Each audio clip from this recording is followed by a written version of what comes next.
হালিশহরের মানুষের 40 বছর আর জলের অসুবিধা হবে না, সেই ব্যবস্থা হয়েছে। সারা হালিশহরে 46টা ট্রান্সফরমার বসেছে। আপনারা বলুন, সারা হালিশহরে 46টা ট্রান্সফরমার বসেছে। আর দরকার, কারো মন্দির দরকার, এইরকম মন্দির আমি সারা বীজপুর জুড়ে 65টা করেছি। আমি আপনাদের লিস্ট দেখিয়ে দেবো, 65টা আমি মন্দির করেছি।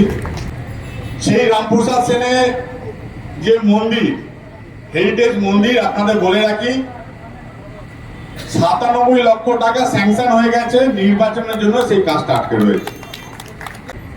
এই নির্বাচনের পর এই ডাকাত কালী বাড়িটাও সংস্কার হবে, ডেভেলপমেন্ট হবে, তার জন্য 56 লক্ষ টাকা ধরে রাখা হবে। উত্তর 24 পরগনা জেলার প্রান্তিক শহর কাঁচরাপাড়া ও হালিশহর, আর কাঁচরাপাড়া ও হালিশহর এই দুই পুরসভা নিয়ে গঠিত বীজপুর বিধানসভা। বীজপুরের কর্মবীর বিধায়ক সুবোধ অধিকারীর উদ্যোগে ঢেলে সাজানো হয়েছে শহরকে।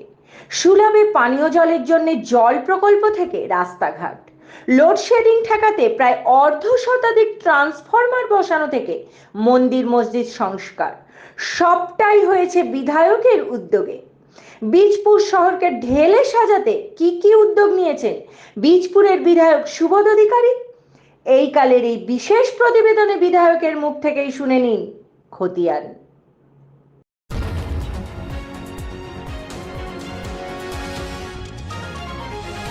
আপনারা দেখছেন এইকাল.in, সঙ্গে থাকুন, ভরসা রাখুন। দেখে মনে হবে কি দুবাই রাস্তা ফেল, একটা ডেভেলপমেন্ট হয়েছে। আপনাদের আরেকটা কথা বলি, আমাদের এই হালিশহর এরিয়া বা বীজপুর এরিয়ার মধ্যে জল প্রকল্প 177 কোটি টাকা অলরেডি স্যাংশন হয়ে টেন্ডার হয়ে কাজ শুরু হয়ে গেছে। মানে হালিশহরের মানুষের 40 বছর আর জলের অসুবিধা হবে না, সেই ব্যবস্থা হয়েছে। বিভিন্ন জায়গায় এই যে লোডশেডিং গুলো হচ্ছিল, আপনাদের ডেভেলপমেন্টে শুধু লোকাল ডেভেলপমেন্টের কথা বলি, এই লোডশেডিং গুলো হচ্ছিল কেন হচ্ছিল? বিভিন্ন জায়গায় এত গরমে কেউ এয়ার কন্ডিশন ব্যবহার করছে, আর অনেক মার্কেট মল আছে এয়ার কন্ডিশন ব্যবহার করছে, সেখানে লোডটা বেশি হয়ে যাচ্ছে। সারা হালিশহরে 46টা ট্রান্সফরমার বসেছে। আপনারা বলুন, সারা হালিশহরে 46টা ট্রান্সফরমার বসেছে। তো শুধু আমার বীজপুরে নয়, যতগুলো সারা বাংলার জুড়ে ডেভেলপমেন্ট হচ্ছে, সেই জায়গা দাঁড়িয়ে আপনারা দেখছেন এই যে নির্বাচন এখন ঘন্টা বেজে গেছে, সেই নির্বাচনের ঘন্টা অনেক প্রতিশ্রুতি দেবে, অনেক শুনতে পারবেন, কিন্তু আদৌ কোনো কাজটাই হবে না। আর যারা মন্দির মসজিদ বা এই নিয়ে ধর্ম নিয়ে যারা রাজনীতি করে, আমি মনে করি ঈশ্বরের পূজা থেকে মানুষের পাশে দাঁড়ানো, মানুষের সেবা করা সব থেকে বড় পূজা। মাথা নত করে, ধূপকাঠি দেখিয়ে, ঘন্ট করে, তিলক বেঁধে ভগবানের কাছে যদি আমি প্রণাম করি আর মানুষের পাশে যদি না থাকি, ওটাকে পুজো বলা হয় না। পুজো তখনই হবে মানুষের পাশে দাঁড়াবেন, মানুষের সেবা করবেন, মানুষের কাছে যাবেন, সেটাকে পুজো বলা হয়। আপনাদের বলে রাখি, আমি যখন নির্বাচনে দাঁড়িয়েছিলাম, আমি বিভিন্ন জায়গায় ডোর টু ডোর ক্যাম্পেনিং করেছিলাম। সারা বীজপুর জুড়ে অনেক মায়েদের, বোনেদের, তাদের কারোর শীতলা মা মন্দিরের ছাদ দরকার, কারো মন্দির দরকার, এই রকম মন্দির আমি সারা বীজপুর জুড়ে 65টা করেছি। আমি আপনাদের লিস্ট দেখিয়ে দেবো, 65টা আমি মন্দির করেছি। দুটো আমার সেন্টিমেন্ট আমাদের আছে, একটা রামপ্রসাদ সেন। রামপ্রসাদ সেন আপনারা জানেন আমাদের হালিশহরের হেরিটেজ। হালিশহরে কিন্তু অনেক আমাদের হেরিটেজ মানুষ রয়েছে।